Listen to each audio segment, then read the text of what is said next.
Бүгінгі таңда әлем медицинасындағы басты мәселенің бірі көз аурулары болып тұр. Статистикалық мәліметтерге сүйенсек, 234 миллион адам көз ауруына шалдыққан, ал 34 миллионға жуық жанарынан мүлде айырылған. Ал біздің елімізде көз ауруы 5-ші орында тұр.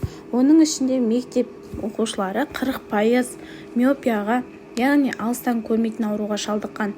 Ал көздің көру қабілетін жақсарту үшін не істеуіміз керек? Қандай тағам түрлерін пайдалануымыз керек? Бірінші, міндетті түрде дәрігерге көрініп, 6 айда бір тексерілуден өтіп тұрғанымыз абзал. Екіншіден, көзге арналған арнайы жаттығуларды үзбей уақытылы жасап тұру көздің көруін жақсартады. Мұндай жаттығуларды жасау бар болғаны 3 минут 25 секунд уақыт алады. Үшінші, көздің көруіне пайдалы тағамдарды тұтыну көз А, С, Е витаминдерін қажет етеді. Себебі А дәрумені көздің көруінің нашарлауынан ғана сәуле түсуден қорғайды. С дәрумені көз ішіндегі қысымның көтерілуіне жол бермейді.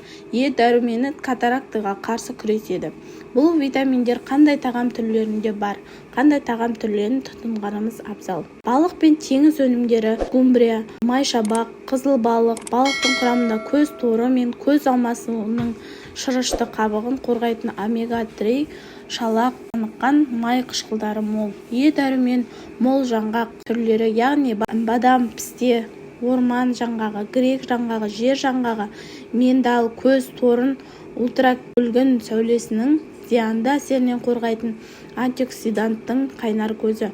Құрамында лютеин мен зеаксантин каротиндары бар. Қызыл, қызғылт, сары түсті тағам түрлері: асқабат, сәбіз, қауын, қызыл жүзім, цитрус жемістері мен өрік, кептірілген өрік, қара жиде. Құрамында көз тамырларына жақсы әсер ететін кальций мол болып табылады. Цитрусты жемістерге жеке тоқтала кетсек, цитрусты жемістерде дәрумендердің барлық түрі кездеседі, яғни А дәрумені көздің нашарлауының алдын алса, С дәрумені көз қысымының көтерілуінің алдын алады. Ал Е дәрумені катарактыға қарсы күреседі. Сонымен қатар, офтальмологтардың айтуынша, жасыл түске қарау көзді тыныштандырады дейді. Ал дене жаттығулары, жүгіру, жүзу сынды спорт түрлері көздің бұлшық еттерінің жұмыс жасау қабілетін жақсартады. Көз бізге берілген үлкен сый және аманат.